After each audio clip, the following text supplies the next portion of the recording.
Hey, what's up you guys? I hope you guys are having a fabulous day. Today we have a guest on the channel and I'm very excited for this video. My friend Kristina, who is a licensed therapist and another fellow mental health YouTuber, asked to be on my channel because she saw an earlier video of mine and she had some commentary for us. And I really enjoy her message in this video and I think you're really gonna like it. I made a video about 2 months ago about relapse and how I see relapse and how people react to relapse. If you would like to go watch that video, it'll be somewhere in the cards and down in the description. So let's let Julia introduce herself. Hi Kristen, I'm so happy to be here. Thanks for bringing me on your channel. If you guys are new to me, my name is Kristina and I'm a registered therapist, researcher, and online course creator.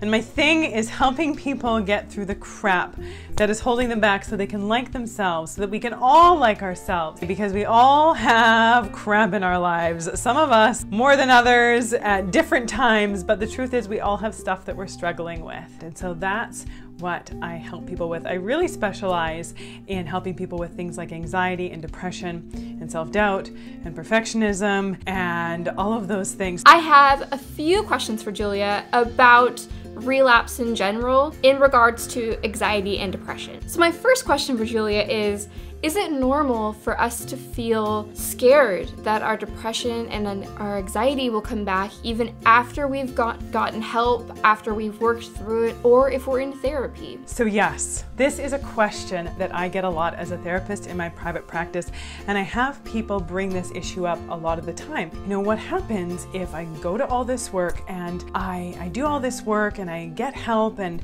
I work through my issues, I come out the other side. So I work through my anxiety, I work through my depression, and I spend all this time and energy and effort to get through it, to get past it, so it doesn't have this big grip on me, so that it's not bringing me down and taking over my life. Can it come back? What happens if it comes back? What'll I do? And just having this underlying fear, especially if it's something that we've struggled with for a long time. And then that fear that it could come back. Those are really real things to worry about, that a lot of people do worry about. My next question is, what happens if I start feeling my depression symptoms or my anxiety symptoms come back? After I thought I've gotten better, after I thought my recovery is good, what do I do? And then one of the most important things that we really need to kind of know is that anxiety and depression are both normal feelings. They're part of our feeling roster as a human being, that we all feel anxious or depressed sometimes, that it's not a terrible thing to feel anxiety or to feel depression. It becomes an issue when it starts to take over, when it starts preventing us from living our lives and feeling good about ourselves and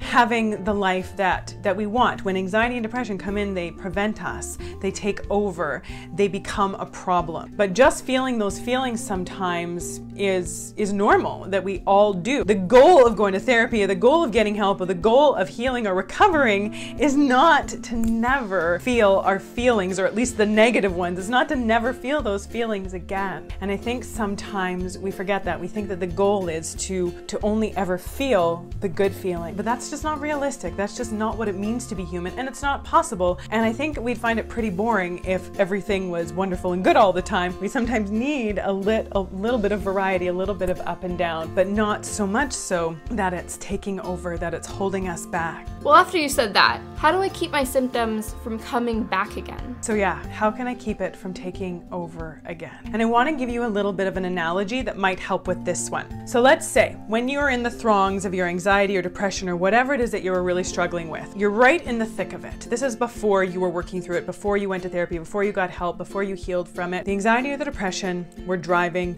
your bus. They were in the driver's seat, they were calling the shots, they were making the decisions, they were in control, and you were maybe sitting in the passenger seat, or maybe you were sitting further back in the bus. You didn't really feel like you had any say, you didn't really feel like you had any control, and they were driving your bus for you. So you went and got help, you went to therapy, you did your own work, you went through your own process, your own journey of healing and recovery, and then anxiety and depression started to make their way to the back of the bus. Eventually, as they started making their their way, you took over the driver's seat and you started to feel more in charge of your own life. You started to be the one calling the shots.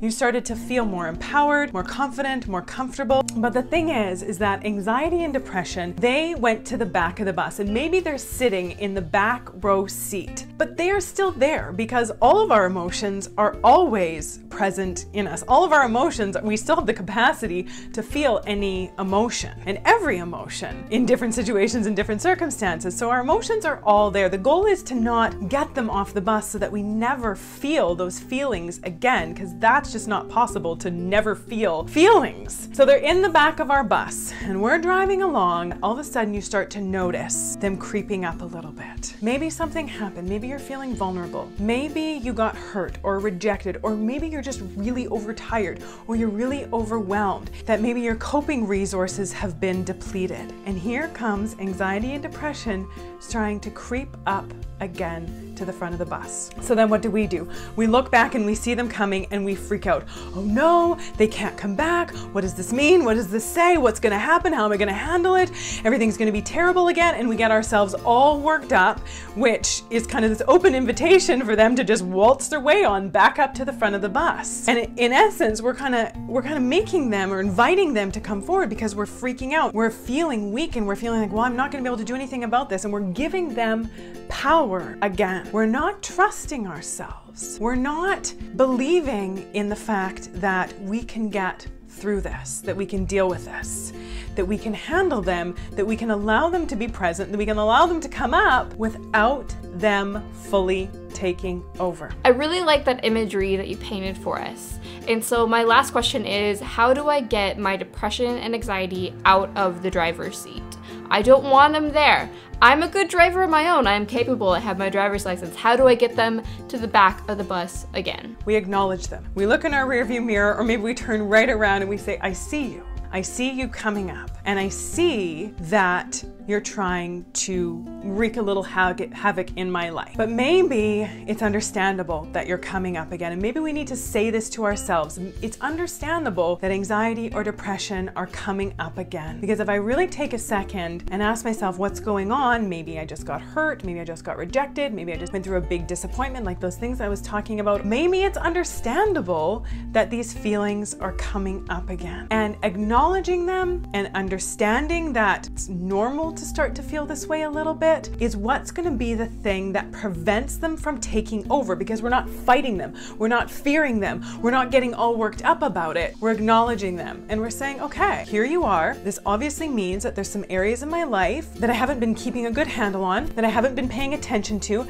Maybe I haven't been taking care of myself. What needs are not being met in me? What do I need to do to manage this situation? Do I need to be reaching out to a friend for support? Do I maybe need to go in and check in with my therapist? Do I need to have a real and honest conversation with someone and get some of this stuff out and process through it and talk it through? Do I need to be journaling about it? Acknowledging the feeling and not fearing it or fighting it, but acknowledging it and using it as an indication that there's some things in my life that maybe I haven't been taking as good a care of. Asking myself, what do I need to do to move through this and to convince or talk anxiety or depression into going to the back of the bus again, or maybe just sending them right to the back of the bus, just saying, you're no longer welcome to be creeping up and trying to take over. I see you, I acknowledge you, I'm taking care of it, I'm taking care of me, I'm handling the situation, I'm doing what I need to do to work through this, and you can just make your way to the back of the bus again, because you are no longer welcome. So to know that these feelings are normal, that they're gonna come back up, that we don't have to fear or fight or get worked up and anxious and overwhelmed and feel all like freaked out about it, because that is often what causes them to come in. So to know that you're not weird or abnormal if it comes up for you again, that it's normal, that it's common, that these are our feelings, that we're allowed to feel them, but also allowed to let them know that they're not welcome to come in and take over. I want to say thank you, Julia, for being on my channel and sharing your message. If you guys are interested in her channel, it's really awesome, and she has a lot of good tips and coping skills and things to help you. So I will leave her channel down below or in the card or somewhere on the screen so you guys can go check her out. I love you guys. Thank you so much for watching, and I'll see you guys next time. Bye, guys.